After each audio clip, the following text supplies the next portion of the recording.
Le prophète sallallahu alayhi wa sallam nous dit que l'enfer a été voilé bishahawat, par des désirs et des plaisirs interdits. Wa hujibatil jannatu bil makarih. Et le paradis a été voilé par des actions que notre nafs n'aime pas, repousse, déteste souvent. Il a été rapporté que quand Allah Azza wa Jalla a créé le paradis, il a demandé à Jibril alayhi salam d'aller voir le paradis. Et que contient le paradis? Quand Jibril il a vu le paradis, il a dit: oh Allah, toute personne qui entend parler de ce que contient le paradis va faire l'effort qu'il faut pour y rentrer. Et après Allah il a recouvert le paradis par les actions, les choses à traverser pour finir au paradis. Donc il a voilé le paradis par un voile qu'on doit traverser pour aller au paradis. Et quand Jibril est reparti et Allah lui a dit: va voir, et il a vu, il a dit: je crains que personne ne puisse y rentrer. Quand il a vu le prix à payer, ce qu'il fallait traverser pour finir au paradis, Jibril alayhi salam, il a dit: je crains que personne ne puisse y rentrer. Après Allah il a créé l'enfer, il a dit: Jibril, va voir l'enfer. Et quand Jibril a vu l'enfer, il a dit: oh Allah, personne qui entendra parler de ce monde et ce que contient ce monde va l'éviter. Et après Allah il a voilé l'enfer bishahawat, avec un voile qui sont les plaisirs et les désirs que Allah nous a interdits. Et quand Jibril a vu, il lui a dit: maintenant va voir. Et quand il a vu le voile qui menait en enfer, c'est-à-dire les choses qui, si on les fait, mènent en enfer, il a dit: je crains que personne ne puisse être épargné. Je crains que personne ne puisse être épargné. Ce hadith nous explique que les portes du paradis et les portes de l'enfer sont déjà sur terre. On est dans une dimension où on peut, par les actions que nous choisissons de faire tous les jours, passer à une autre dimension. C'est-à-dire les portes du paradis sont sur terre et les portes de l'enfer sont sur terre. Maintenant, c'est à toi de te poser la question.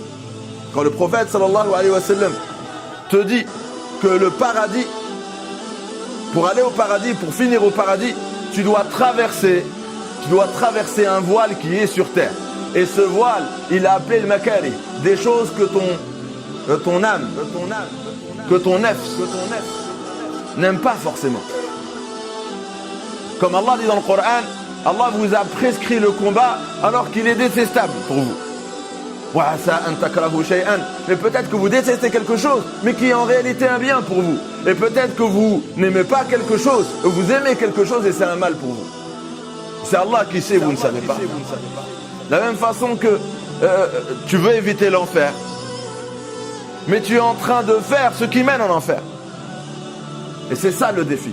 Allah il dit: les bienheureux, ceux qui réussiront leur passage sur terre, c'est ceux qui s'écarteront de l'enfer et iront au paradis. Et comment on s'écarte de l'enfer et on va au paradis sur terre? Puisque les portes sont là. S'écarter, c'est s'écarter de l'enfer. C'est s'écarter des portes de l'enfer. Et les portes de l'enfer, ce sont des actions que peut-être on fait encore aujourd'hui. Il faut fermer toutes les portes de l'enfer. Si tu vois que dans ta vie, ces portes sont ouvertes et c'est des portes que tu traverses tous les jours, ben sache que c'est l'enfer. On n'est pas égaré, alhamdoulilah. Allah il nous a donné le Coran. Il nous a montré c'est quoi ces portes. Le problème, c'est d'être dans l'illusion que non, moi, je vais traverser dans ma vie, toute ma vie, les portes de l'enfer et je vais finir au paradis. Réveille-toi. Il faut être réaliste. Il ne faut pas rêver. Allah, il nous a envoyé des prophètes pour nous montrer les portes du paradis et les portes de l'enfer. Et ce que l'islam nous demande, c'est tout simple. Ferme toutes les portes qui mènent en enfer de ta vie. Dans ta vie à toi, ferme-les. Et n'ouvre qu'une porte qui mène au paradis. Et on connaît, ce sont des actions.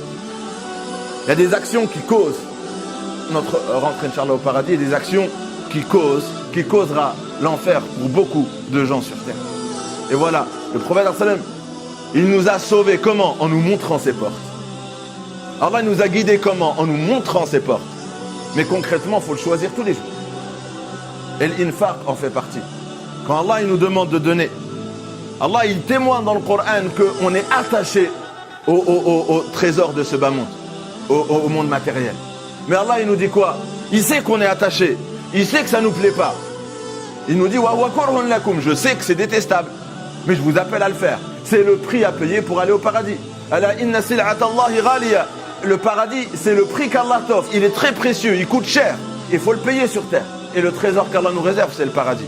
Et de toute façon, vous savez que tout ce qu'Allah nous demande face à la récompense qui nous attend est très accessible.